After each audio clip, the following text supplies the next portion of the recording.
Atvažiavome į gimtadienį Vilniaus futbolo klubo ir atvažiavome atsiimti dovanos iš Rimanto Kaukėno fondo. Svajonė Gyčio. Mes jau visą laiką, ko nori Gyti, kokia tavo svajonė, kokia svajonė.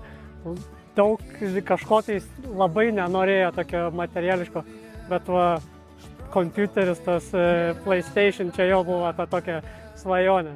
Kai buvo mažas jau nuo gimimo, jis tiesiog kamuolys, tiesiog iš pradžių gal net ne futbolas, tiesiog kas apvalu, jam viskas tiko.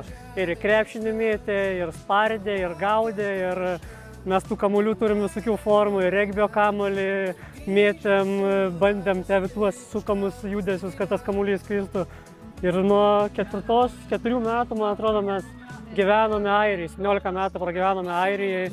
Ir nuo 4 metai buvo jisai tokia maža futbolo ten vaikų, toksai žaidybinė forma, tas toksai burelis buvo, tiesiog va ten įlankė, daugiau Airijai tokia Kabentylė FC buvo klubas. Ir kai jau Lietuvą pravažiavome, tai Klaipėdos KFA į tą klubą užrašėm ir jo toksai va pastovi ir buvo jis tenais.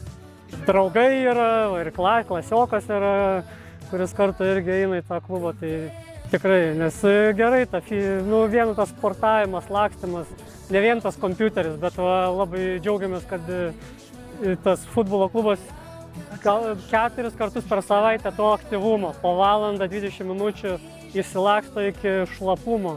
Tai va tos paskutinės dienos, kai jam jau dar nežinojom, bet jau jautėsi, tai per futbolą labai jautėsi.